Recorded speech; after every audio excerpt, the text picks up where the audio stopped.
Corn, Gridiron 360. Mr. Dave, Mr. Bill, hitting it up again with a little comment ball. We, if you've heard the last few, we're responding directly to some activity and comments we're seeing on our YouTube channel. We thank you. Keep it up. We're going to try to keep up direct responses and shouting you all out as much as we can.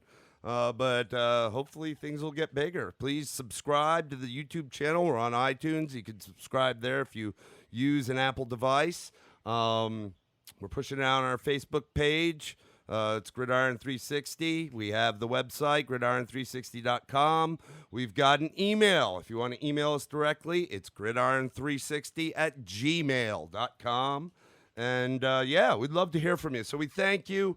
We've already either addressed directly or thanked a few folks, the Chemical Canadian, Sean Diamond, Tyler Winner, Havana SCP, Gary Marshall, Carol Wilcox.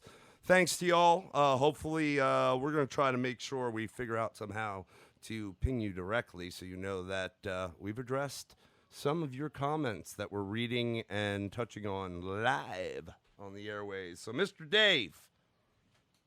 Yes, sir. We are going to talk today about the NFL free agency cast when we were on the AFC North, and we were talking about the Baltimore Ravens. And a gentleman, I believe if I mess up your last name, I apologize, Adam Letschin? He made a comment on that cast. And why don't you read it to us, and we'll talk about it. Sure. All right, so, quoting, "Come on, guys. You are showing a true lack of understanding about the Ravens. First off, Tony Jefferson is no longer on the team. Secondly, the secondary is the last position they will draft in the first round. Both of their starting corners were all pros last year, and they have one of the best safety tandems in the league. Also, James Hurst was not only let go, but he wasn't the starting right tackle. That is Orlando Brown. Please do your homework." So, Adam, I guess we did you wrong. We did you wrong. Sorry, dude. Again, we're not beat writers for each team, but we're not idiots. We don't claim to know it all, and we certainly are humble men, and we'll admit when we're wrong or clarify something we may or may not have said. But first and foremost, thank you.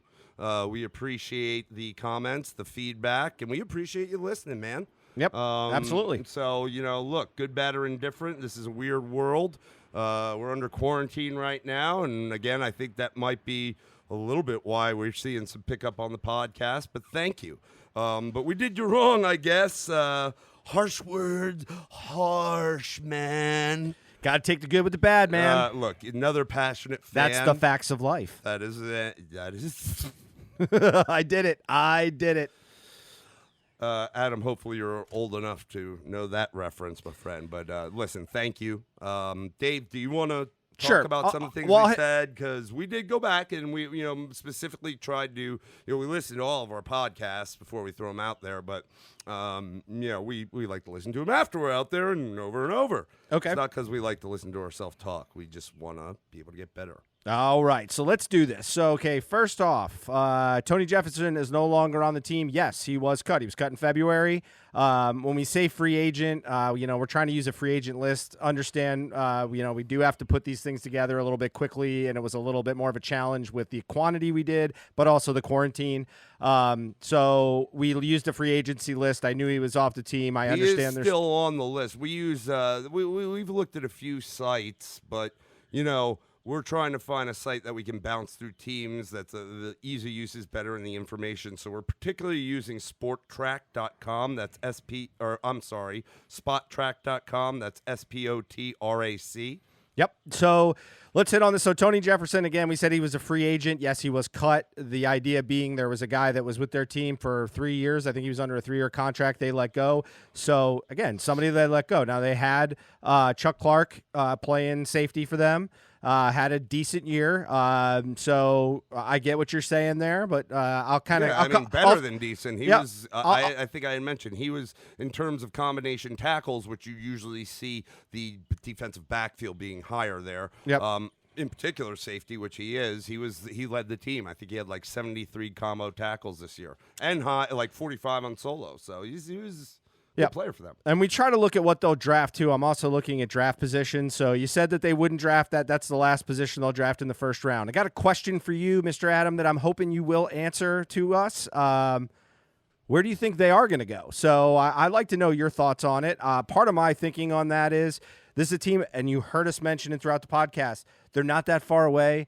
They don't have a lot of flexibility. So they have to start tuning for the future. Yes, Marlon Humphrey's young. Yes, Chuck Clark's young. Earl Thomas, very good player, but he's getting older, and he is coming off an injury, and that's not going to last forever. Marcus Peters, again, had a resurgence. Remember, they let him go, so, kind of repeating that is definitely not a sure thing, and that's kind of my thought on that.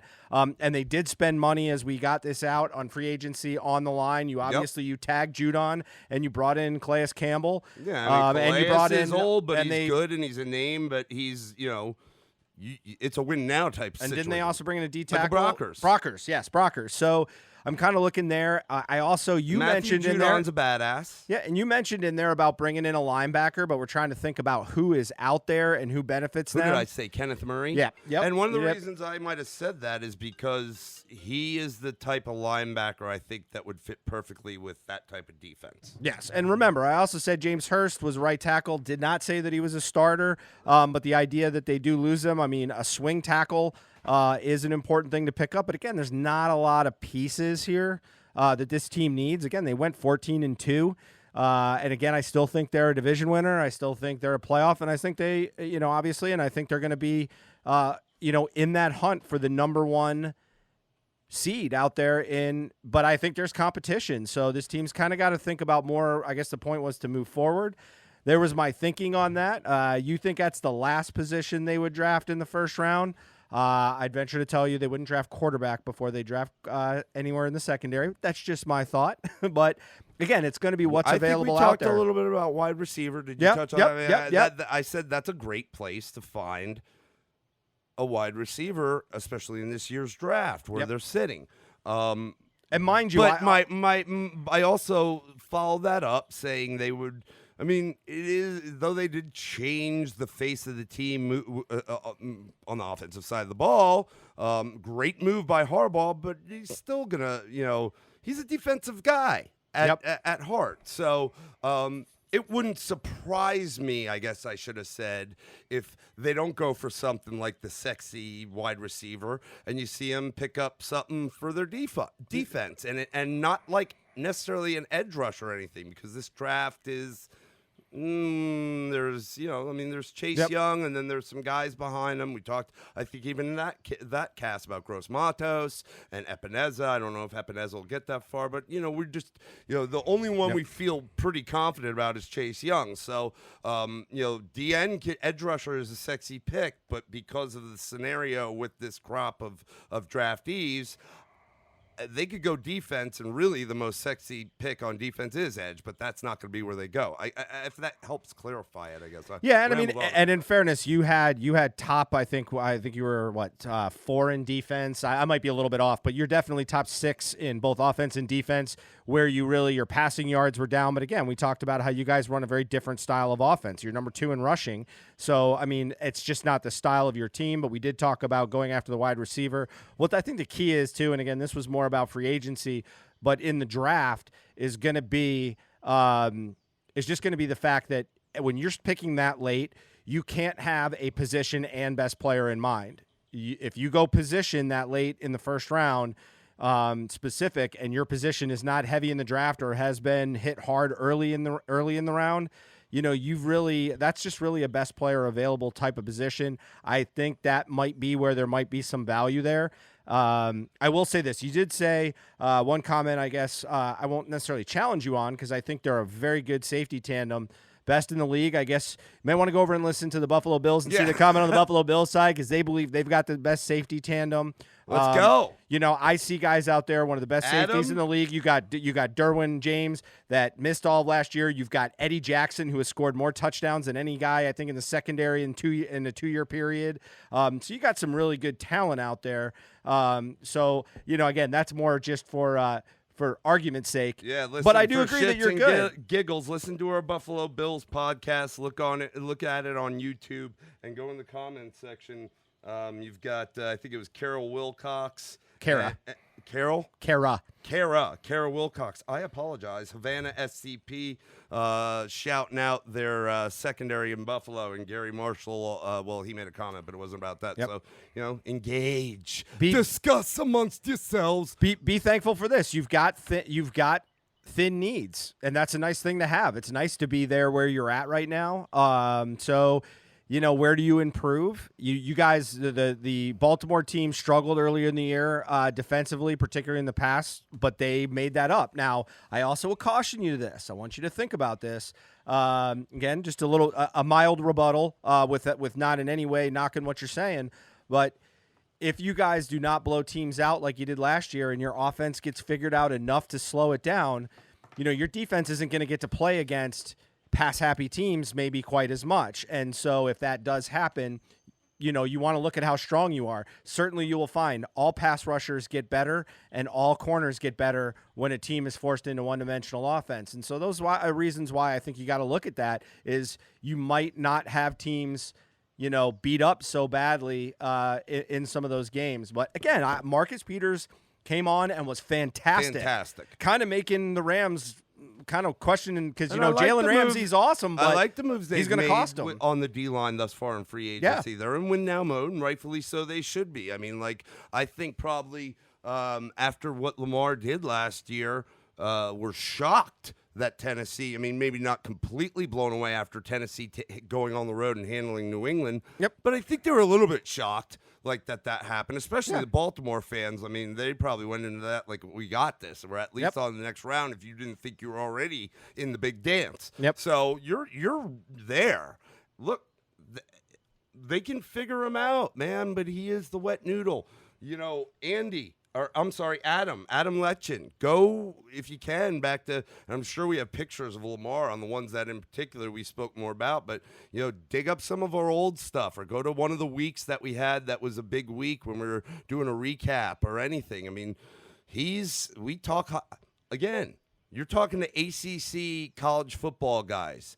We watched this guy for the better part of We got smoked by this. Well, I got smoked by these guys.